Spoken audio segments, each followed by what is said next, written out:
시편 27편은 구약 성경 시편 전체를 관통하는 두 가지의 주제가 다 들어가 있습니다.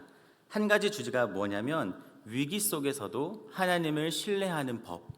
두 번째는 고난 속에서도 하나님의 임재를 향한 갈망. 이 두 가지 모두가 극명하게 보이고 있는 것이 시편 27편, 우리가 방금 읽은 본문의 말씀입니다. 자, 우리 성도님께서 성경책을 보시면 시편 27편의 표제는 뭐라고 명시되어 있죠? 맞습니다. 다윗의 시라고 명시되어 있습니다. 시편 27편은 다윗이 기록한 책입니다. 다윗은 이스라엘에 둘도 없었던 왕 중의 왕, 위대한 왕이었습니다. 그리고 동시에 가장 많은 핍박과 위기를 겪었던 인물입니다. 오늘 본문은 다윗이 가장 많은 핍박과 위기 속에서 있었던 그 현장 가운데서 기록되어진 시편입니다. 하루하루가 어둡고 위태로웠던 그 힘든 그 시절 때 다윗은 오늘 본문을 쓰게 되었습니다. 자, 그러면 다윗을 위태롭게 했던 사건은 무엇이었을까요?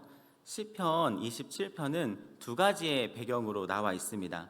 첫 번째는 사울 왕을 피해 광야와 동굴을 오고 가며 도망 다니던 청년 다윗.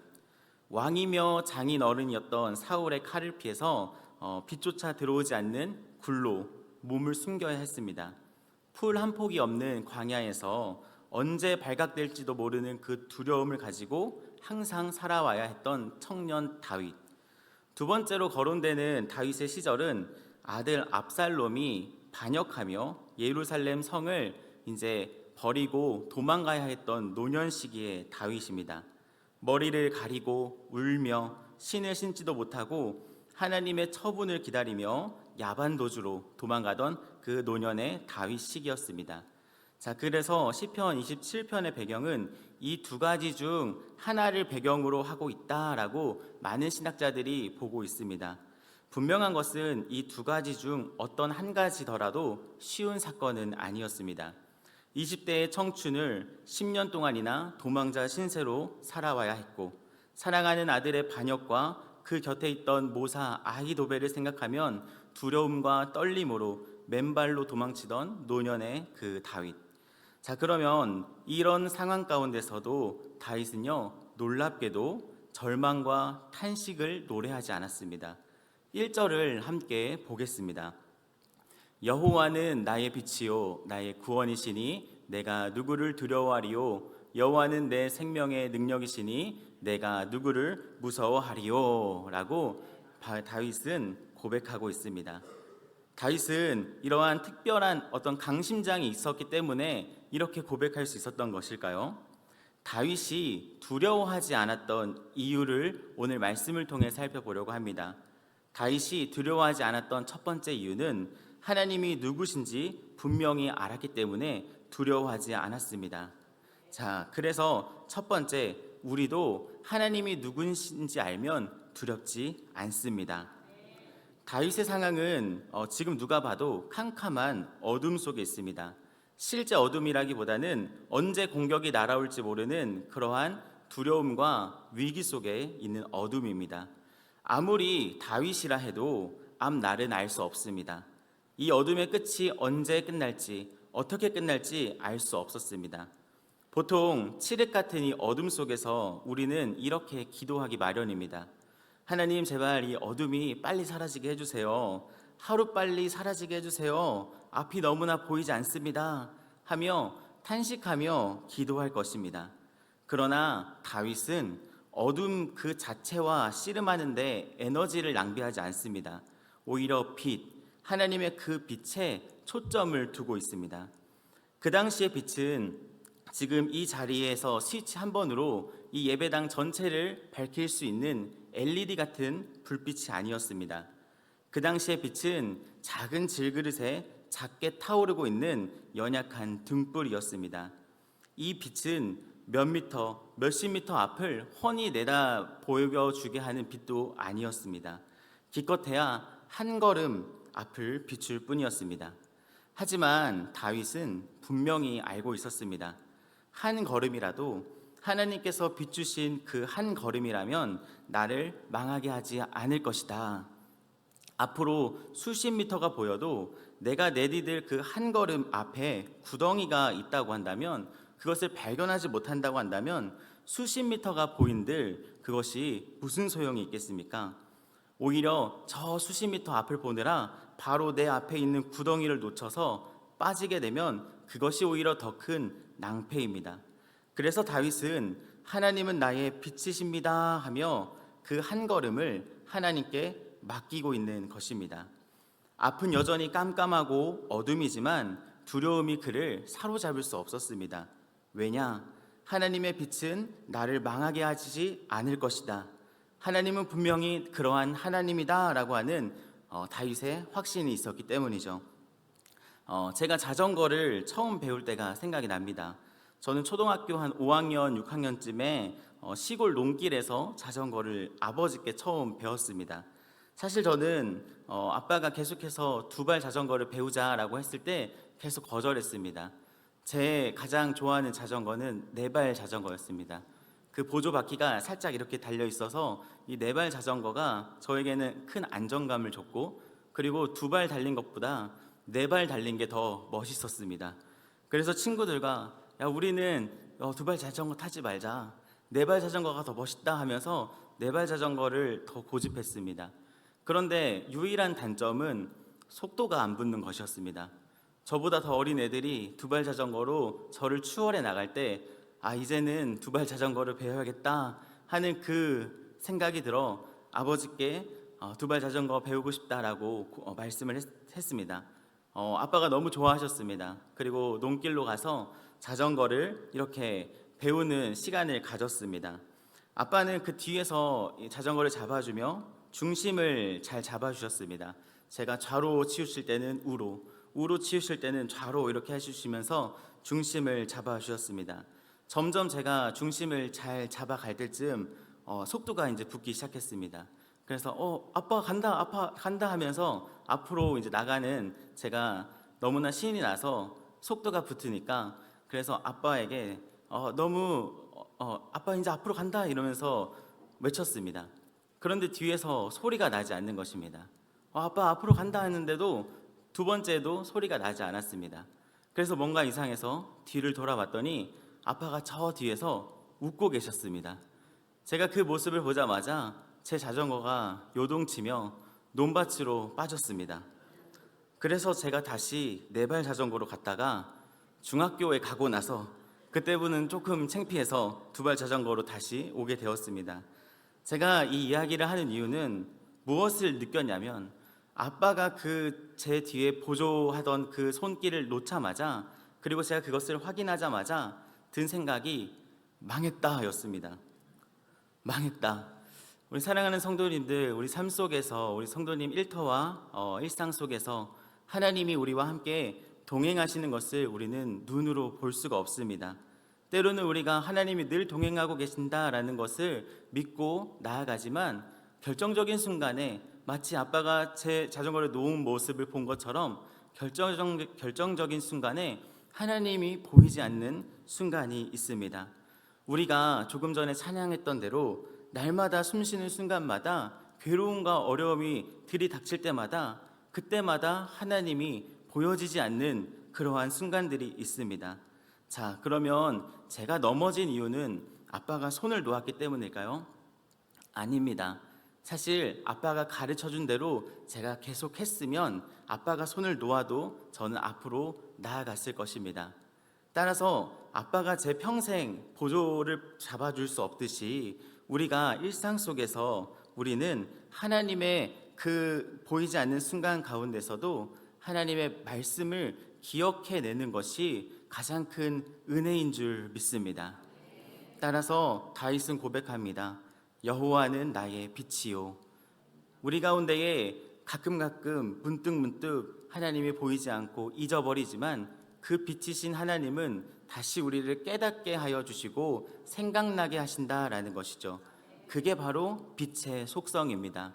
따라서 오늘 다윗의 고백한 대로 한 걸음 한 걸음 내디딜 때마다 하나님께서 그 다윗을 함께 하신다라고 하는 그 다윗 안에 확신이 있었던 것처럼 우리 삶에도 하나님이 내 한 걸음 한 걸음을 함께 하신다. 그리고 생각나게 하신다. 말씀을 기억나게 하신다라고 하는 우리 하나님이심을 우리 성도님들 기억하시기를 축복합니다. 다윗이 고난 속에서도 두려워하지 않은 이유 두 번째는 하나님이 하신 일을 알았기 때문입니다. 2절 3절 말씀을 함께 보겠습니다. 악인들이 내 삶을 먹으려고 내게로 왔으나 나의 대적들 나의 원수들인 그들은 실족하여 넘어졌도다. 군대가 나를 대적하여 진칠지라도 내 마음이 두렵지 아니하며 전쟁이 일어나 나를 치려 할지라도 나는 여전히 태연하리로다. 아멘. 대적들이 나의 살을 먹으러 온다고 합니다. 3절은 다윗의 원수가 더 많아집니다. 이번에는 군대 단위로 다윗 하나를 대적하려고 진을 치고 있습니다. 그럼에도 불구하고 다윗은 말합니다. 내 마음이 두렵지 아니하며 전쟁이 일어나 나를 치러 할지라도 나는 여전히 태어나리로다.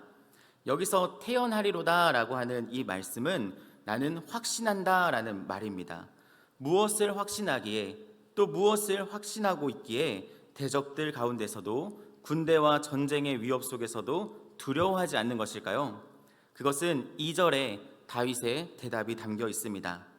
악인들이 내 살을 먹으려고 내게로 왔으나 그들은 실족하여 넘어졌도다. 넘어질 것이다. 이런 불투명한 미래가 아니라 넘어졌도다 하는 과거 완료형으로 사건이 종료가 된 시점입니다. 오늘 새벽에도 비슷한 말씀을 나눴습니다. 성경은 하나님을 강한 용사라고 비유하고 있습니다. 왜냐하면 누군가의 도움 없이도 이스라엘 백성들을 애굽의 손에서 능히 구원하시는 하나님이시기 때문에 강한 용사다라고 성경은 이야기하고 있습니다. 그 강한 용사는 구원을 베푸시며 구원을 나타내시며 구원을 보이시는 하나님이다라고 하는 것이 오늘 새벽의 말씀 주제였습니다. 다시 말해 하나님이 베푸신 그 구원의 사건은 이미 우리 삶에 베풀어 주신 하나님의 은혜였다라는 것이죠. 그렇기에 감사는 미래에 이런 일이 일어나면 감사할게요 라는 조건부가 아니라 이미 우리 삶의 가정에 베풀어 주신 은혜로 감사할 수 있다라는 것이죠. 마찬가지로 다윗이 수많은 위협과 아픔 가운데서도 두려워하지 않는 이유는 다윗이 과거의 은혜를 회상하며 거대한 문제를 마주했을 때, 즉 사자와 곰, 골리앗, 블레셋과의 수많은 전쟁 속에서도 자신을 건지시고 원수들은 실족하게 하셨던 그 하나님의 구원의 손길을 다윗은 지금 기억하고 있다라는 것이죠. 그렇기 때문에 지금 내 눈앞에 보이는 현실과 그 위기 앞에서도 두려워하지 않고 담대한다라는 것이죠. 왜죠? 하나님이 누구신지 알기 때문에. 우리도 지난날 하나님이 나를 어떻게 돌아보시고 또 어떻게 내 기도에 응답하셨는지 그 길을 열어주셨는지 믿음 안에서 그 하나님의 역사하심을 바라보면 문제와 상황 앞에서도 우리도 담대할 줄 믿습니다. 그렇게 하나님의 믿음 안에서 하나님의 행하신 일들을 바라보며 지금까지 우리의 삶 가운데 행하셨던 주님의 은혜들을 다시 한번 되짚으며 감사함으로 또 그 앞에 담대함으로 나아가는 우리 성남 가족 다 되시기를 주님의 이름으로 축복합니다. 끝으로 다윗은 3절까지 하나님의 그 하나님의 말씀에 대한 신뢰를 고백한 후에 4절에서 자신의 깊은 갈망을 하나님께 올려드리고 있습니다. 4절입니다. 내가 여호와께 바라는 한 가지 일 그것을 구하리니 곧 내가 내 평생에 여호와의 집에 살면서 여호와의 아름다움을 바라보며 그의 성전에서 사모하는 그것이라. 아멘. 다윗이 처한 상황은 아까 어떤 상황이라고 말씀드렸죠? 적들이 나의 살을 뜯어먹으러 달려들고 군대가 포위하고 진을 치고 있는 생명의 위협을 받고 있는 상황입니다. 그렇다면 상식적으로 다윗이 구해야 할 기도의 제목은 주님, 저를 죽이려는 원수들의 저 목을 쳐주세요. 주님, 저를 다시 왕의 자리로 복귀시켜 주세요. 주님, 제가 이 문제를 돌파할 수 있는 돈과 군대를 주세요 라고 하는 것이 현실적인 기도의 제목입니다. 그러나 다윗은 단 한 가지 일을 구했다라고 말씀은 이야기하고 있습니다. 이것이 위기에 처한 인간이 가진 본능적인 기도임에도 불구하고 다윗은 그것을 따라가는 것이 아니라 나에게 주시는 한 가지 기도의 제목이 있다면 주님, 내 기도 제목은 이것입니다 하며 주님께 올려드리고 있는 기도죠. 다윗이 구한 단 한 가지는 바로 하나님의 집에 거하며 그분의 아름다움을 바라보는 것이었습니다. 여기서 말하는 여호와의 집이란 솔로몬이 금과 은으로 지은 번쩍이는 그런 성전이 아닙니다. 다윗 시대 때는 아직 그런 성전이 없었습니다. 다윗이 그리워하던 그 여호와의 집은 바람이 불면 펄럭펄럭이는 천막, 즉 언약궤가 놓여 있는 성막이었습니다. 볼품없는 텐트에 불과했지만 다윗은 그곳을 사모했습니다. 왜냐하면 그곳은 하나님의 임재가 가득한 곳이었기 때문이죠. 다윗이 진짜 원했던 것은 문제 해결이 아니라 하나님과의 교제였습니다. 다윗은 왕궁의 그 화려한 침대에 누워 있어도 하나님이 자신과 함께하지 않으면 그곳은 지옥이고, 비록 내가 광야의 거친 동굴 속에 숨어 쫓겨 다닐지라도, 적들의 칼날이 나를 위협한다 할지라도 그 한가운데에 하나님이 나와 함께 하시면 그것이 바로 하나님의 집, 천국임을 깨달았던 것입니다. 그는 여호와의 아름다움을 바라보며 라고 또한 고백하고 있습니다. 여기서 아름다움은 우리가 생각하는 외적인 그런 미의 기준이 아닙니다. 바로 하나님의 은혜, 그분의 사랑, 그분의 자비, 나를 용납하시는 하나님의 그 풍성하신 성품을 의미합니다. 다윗은 지금 그 세상의 어떤 좋은 것보다도, 문제의 해결보다도 그저 하나님 한 분만을 구하며, 하나님, 이 문제가 비록 해결이 되지 않아도 저는 주님과 함께하는 것을 원합니다 라고 하는 가슴 어린 그러한 단 한 가지의 소원이었습니다.